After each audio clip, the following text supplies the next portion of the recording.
Welcome everyone to another episode of How the Hell Did This Go #1? And we're going to be looking at a band that you probably couldn't pick out of a police lineup, but you all know the song. I'm Kirk Buchner. I operate NotHallOfFame.com. And I also do the Fictitious Athlete Hall of Fame, the Fictitious Rock and Roll Hall of Fame, and the United States Athletic Hall of Fame. Vote now, www.nothalloffame.com/USA, and you will be a part of the first ever American Athletic Hall of Fame, because nobody came up with it. So I did. With me, as always, is Andrea Tessmann and Brad Nelson. How are you? Very well. How are you, Kirk? I am doing well. Are you all ready for some hot NBA action? See how I segued here? Oh, yeah. Yes. I do watch a lot of the sports ball. Yeah, well, okay. Maybe you don't watch as much as Andrea or nearly as much as Brad. Brad loves sports ball. You can't keep my eyes off. What do you watch sports on? What is there a special viewing device you need for that? Multiple devices that you can do that for. Okay, well, then you can't keep my eyes off of those when not only that, I mean, like, also Brad's got his gambling hat on. I do. It's my I can do this so you can't see my eyes. Mm-hmm. That's I don't give shit away. Well, there you go. So I'm gonna help you, all of you, gamble. How are you gonna do that, Kirk? Here's how I'm gonna do that. Because whatever game you're betting on, you want to make sure that you've got the best line possible. It's the same idea as like when you're going on vacation. Hey, I'm going on vacation. I'm going to Cuba next week. I didn't just pick the first thing I saw. I shopped. I wanted to make sure I could get the best deal possible, and you can do the same thing on a betting line. So let's say you're the team that you're thinking of. You've got a great tip, and you're thinking, look at this. I think this team's going to win. Maybe you're going to bet on the superb owl that's coming up. And you're thinking much like myself, you might want to go with another bird because there's a bird team playing in that. So you want to get the best line possible. Well, I'm going to help you with that. BetStamp is just download it right now on your phone, and you can do what I do. I search for the best line possible. I also sort of like follow some of the other experts on that because I'm not the best at it, but I'm becoming a lot better. BetStamp will help you do that. So get the best line possible. Follow some people who just know what they're doing. Not me. Don't follow me. I don't know what I'm doing. I'm always wrong. But not anymore because I'm following the experts over at BetStamp. Download that now with the promo code BUCK25. Winnie says, BUCK25. Hi, Winnie. Yes, Winnie the Mini Dashin here. And she says, go there and get it, do BUCK25. Download that now. Do you believe that was really her doing that? I didn't know you had a talking dog. I have a talking dog, yes. And that was Winnie. Daily, you surprised me. I mean, first you could read, now you have a talking dog. Yes, always with the dig, but that's okay. So BetStamp, thank you all, and thank you for sponsoring us here at Not Hall of Fame. So let's get right into it. Have either of you ever been to Africa? I have not. Africa. Okay. But you know what that gives us in common with the guy who wrote the song? A lot. Yeah. He has also not been to Africa. Well, he hadn't been to Africa when he wrote the song. Has he since? Unsure. All right. I actually have been to Africa. I was in Morocco. And while you were there, did you happen to bless the rains? I did not bless the rains. Oh. I was telling Brad before we went on, up until this week, I thought that line was, I miss the rains.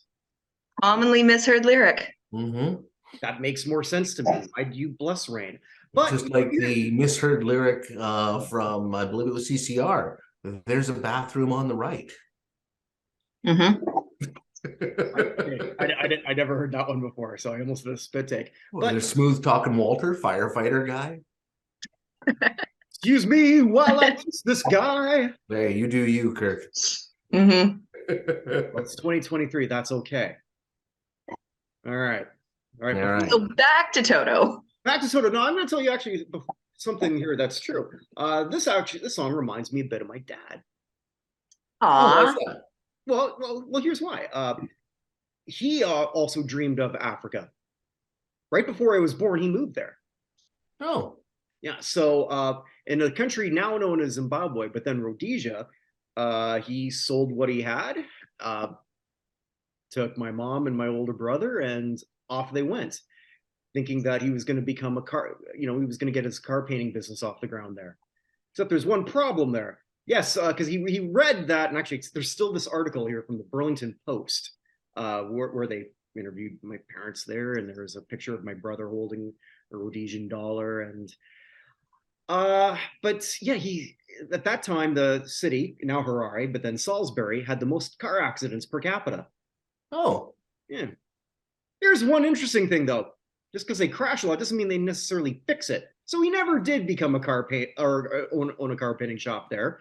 He was only there for 9 months. And then when they asked him to join the military, and this was not quite what he thought it was going to be.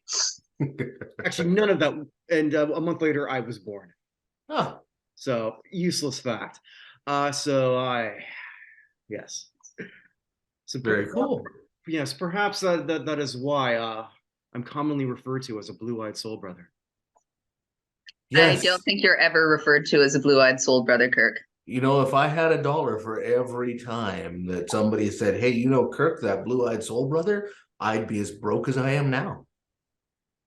Okay. Now that this has become a roast. When is it not, Kirk? Come on. It's not always, but yes, more so this time. Toto, a band that had put prior to this had one pretty big hit, Hold the Line, 1978. But I knew that they were session musicians, mostly going into this. I knew that they had done a lot, and I did not realize what work they were on before. They were on the two main guys, Lowdown, Boz Scaggs, a great tune. They actually did a whole bunch for that album. Actually, they were part of another #1 song, the theme from SWAT, Rhythm Heritage. So they were prolific session musicians. Right. Like it's almost like Toto was a side gig that they just kind of had fun with when they made their real money as session musicians for Michael Jackson, for Chicago, for the list just goes on and on. It is. I mean, like we talked about the Wrecking Crew on a previous episode. This was the next incarnation thereof. So, which will sort of explain why you've got a bunch of guys who don't look like rock stars, who are rock stars.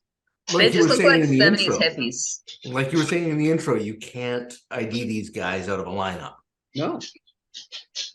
Like if you asked me to identify the members of Motley Crue or Aerosmith or ZZ Top is kind of easy, or any of these bands that had really, really big personalities as the people in the band, absolutely, 100% you can. Boom, boom, boom. There you go. You can pick them out. With Toto, gun to my head, I'd be a dead man. Absolutely. There's nothing about them that screams rock star, except that they're phenomenal musicians. Yeah, there's a lot of talent there. Yeah. So it's actually more of a question like how come they didn't have more hits? But they had a few. They had a few, but I guess I'm saying more because it's really like 3 top 10 songs: Hold the Line, this one, and then Rosanna. But they kind of had, after Hold the Line, they had 2 flops for albums. And then they put out this one. And this one was sort of a comeback swan song almost. But I honestly think was their best album. They didn't do a whole lot of rock starring to promote themselves and to promote their music. They were content to hang out in California and be studio musicians. So they put out this actually really phenomenal album. There's some great songs on this beyond Rosanna. And they didn't tour it. They didn't really do anything to promote it other than the extremely cheesy music video, borderline. I mean, even in the day, it was borderline racist for Africa. So let's get into how they even came up with it. So this was written mostly by, here's how anonymous they are. I don't even know if I'm pronouncing this guy's last name right. I'm assuming it's David Paich. It's Paich. If I'm mispronouncing it, yeah, I mean, that's how it sounds right to me. But I could be wrong. I mean, like it doesn't even have like the phonetics on the Wikipedia page and how to say this properly. So he wrote it, and basically, by his own admission, it's kind of what he thought Africa would be. Well, yeah, because he was mentioning he was watching a documentary before, and then not a great one. Taking that, he basically not even. He's taking like UNICEF commercials and his experience from being in a Catholic boys' school that was run by, he had teachers that were missionaries, and he's using their stories and UNICEF heart-tugging, tear-jerk commercials to create this absolute bullshit song that doesn't make any sense. To some really great music. He apparently wrote it in about 10 minutes and then took about 6 months to actually trim it down, or not trim it down, but like flush it out. Are you reading my notes? Get out of my head, Brad. And then he was basically playing around with a new synthesizer, and it was just him fucking around, playing with a new toy.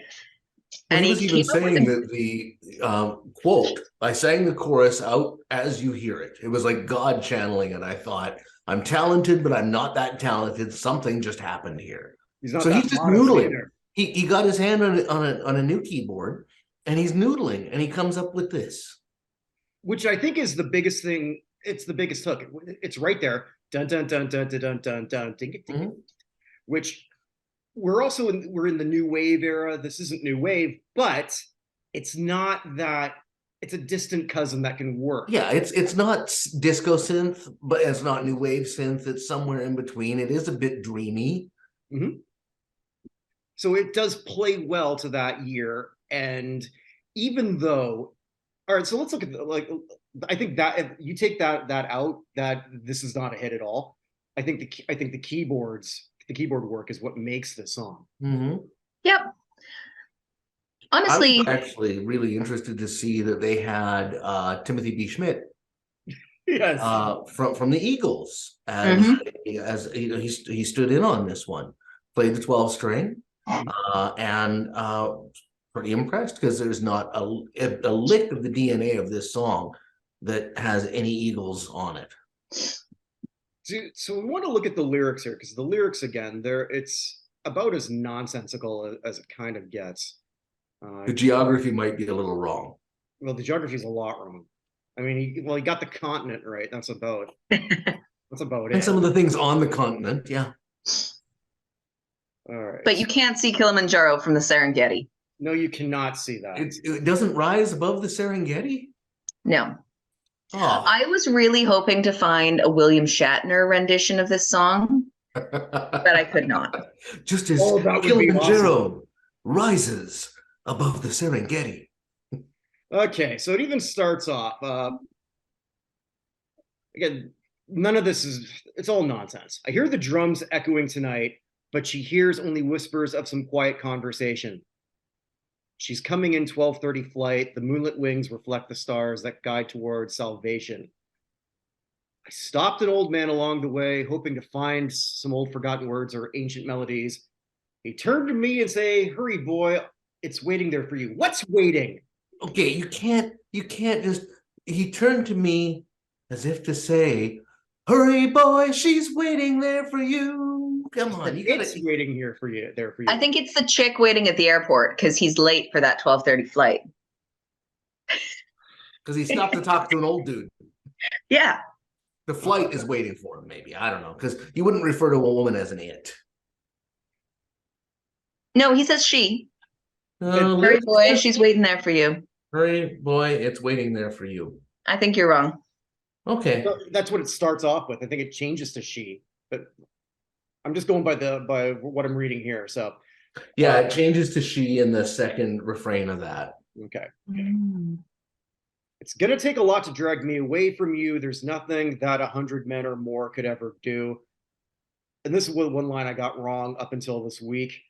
I bless the rains down in Africa. I thought it was I miss the rains. Which makes more sense. Why are you blessing rain?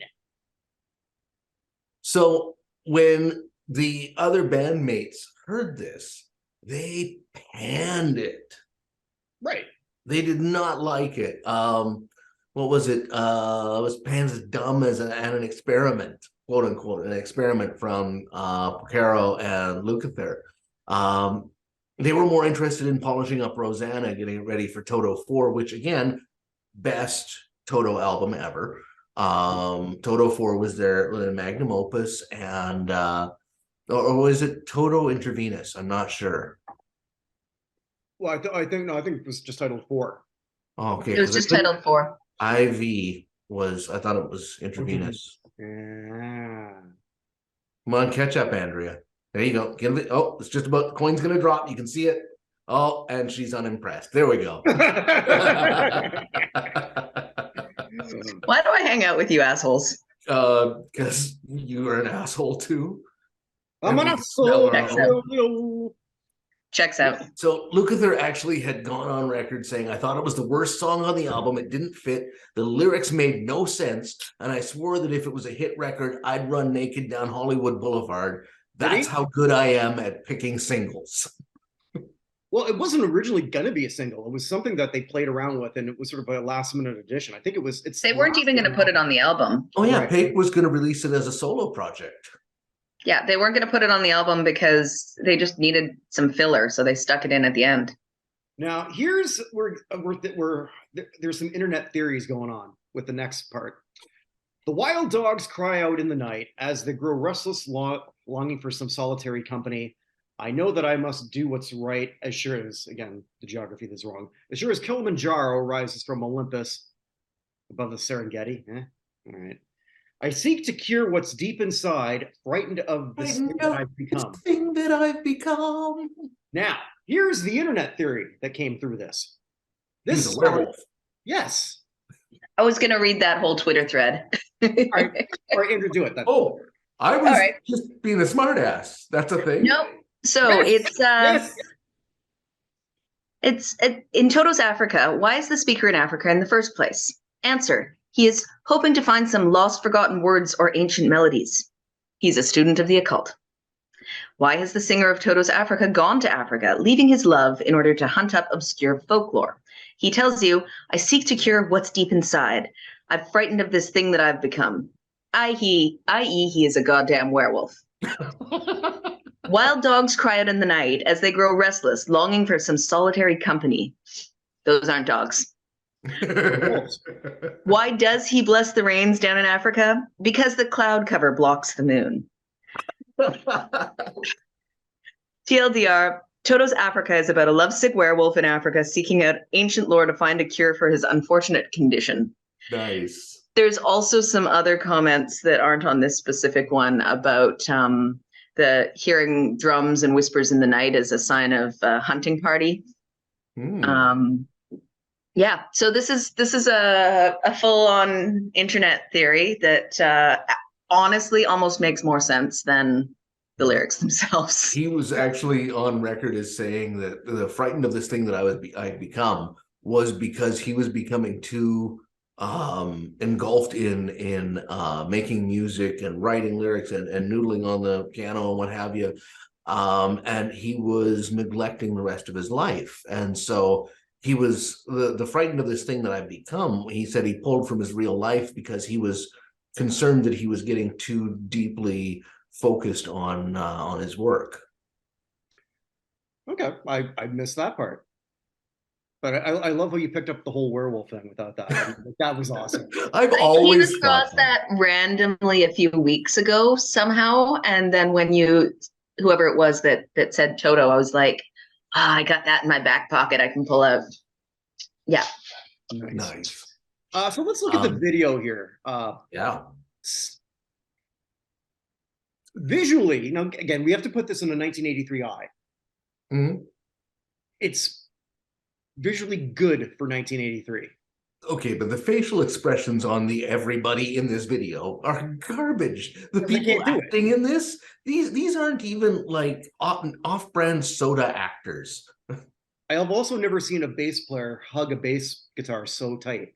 As that one, I'm blanking on his name. Doesn't really Yeah. matter. But So, it's racist adjacent, right. but it's also being told from the perspective, and he had said before in an interview that I was telling it from the story of somebody who was fantasizing about Africa, who has never been, but their only points of reference are pop culture, basically. So at least he's in the library because there's no internet then. Mm-hmm. I told Brad before we went on, Andrea, that I hadn't seen this video in probably 30 years, maybe longer. And I was thinking, oh shit, that hot librarian is going to turn into a noble savage. I thought that's where they were going with this. Kind of like maybe they kind of do that in Duran Duran, Hungry Like the Wolf, sort of. I don't know, but there's some fun trivia with that song. But we're not talking about that right now because they did have I guess a tribesman with his spear. Like that could have been a lot worse. Oh yeah. Oh, it could have been way, way worse. Yeah. So I mean, in the video, the archaeologist or the seeker of knowledge or whatever the hell he was is sitting there trying to match up a piece of paper to where it might have been torn out of a book. That is Pig. That's looking through the books there. So it's got him there going through there as an archaeologist or whatever, looking for where this missing page might have fit. So he's on a quest for knowledge, and then the librarian is there, and you can tell his library is somewhere in Africa, and that it's you see a lot of camera angles from outside looking in. So obviously they're being stalked, or he's being stalked. It's conveniently in a jungle, as most libraries are. Well, when was the last time you went to a library like in a city? They don't keep them there. If you want to hunt for forbidden knowledge, you go to the jungle.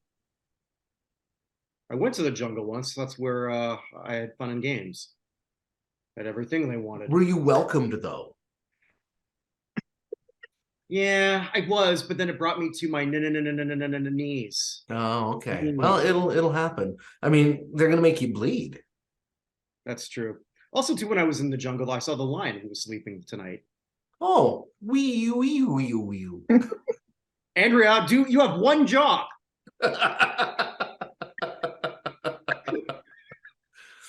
Okay, so another fun one here is when Weezer covered this one. Yes. So I know you guys probably have notes on this as well, but it was kind of neat that a 14-year-old girl started the whole hashtag and started the whole momentum and got an avalanche of people behind her to start this campaign to get Weezer to cover Africa. I find it very funny that Weezer then went, sure, we'll do it, and then covered Rosanna instead. Yeah. But then they got Weird Al. Ladies album though. They got Weird Al dressed up in the in the Weezer Buddy Holly sweater and tie and stuff, playing what can only be described as an electric accordion. So that wasn't, they did a full cover of it with a music video and everything without Weird Al. Yeah. And then and then that performance, like Weird Al has to be one of the coolest guys out there. Like, he's a disturbingly talented musician. He really is. And I think that I don't know if any band in the world, if they were performing and Weird Al just wanted to like walk out and rock out with an accordion with them, would anybody say no to that? Lars Ulrich would say no. Oh, well, yeah, Lars Ulrich is an ass, so. Eddie Vedder. Oh, yeah, maybe Vedder. He's also an ass, though. Well, yes. But this could be a game. Who would deny Weird Al? But anyways. We got it. Those two. Yeah. Luciano Pavarotti and Weird Al. I'd pay to see that. Oh, yeah. Not what Pavarotti's worth, though. No. He's dead? I think he's dead. Okay. I have no idea. Anyway, so yeah, Brad, so Weezer covered it. Weezer covers it. And then Toto goes and covers Hash Pipe. Oh, I missed that. Oh, Yep. yeah. Awesome. And one of the Toto guys also came out on stage and played with Weezer when they were doing SNL or something. Mm-hmm. And good on these guys. They always kept working. Mm-hmm. Whether you saw them or not, they were employed. They were touring. I read too that Paik did actually he created the 2008 theme for the Summer Olympics. Oh, did he? Yeah. Oh. So I think that's all the trivia I grabbed. Yeah. I mean, what else? Oh, the whole thing about blessing the rains apparently came from his Catholic school upbringing when they were talking about their missionary work in Africa. And he's like, yeah, we blessed everything. If they had books, we blessed their books. If they had food, we blessed their food. If it rained, we blessed the rains. I'm still upset I missed that completely. Yeah, I didn't catch that either. That was the most repeated line. Mm-hmm. So I was singing it wrong all this time. Damn, I wish I did a karaoke. Then I would have got that right. Oh, well. Except for half the time the karaoke lyrics are wrong because they're not licensed. It's true. Especially if you go into one in Chinatown. Yeah. Yeah, it's bootleg stuff.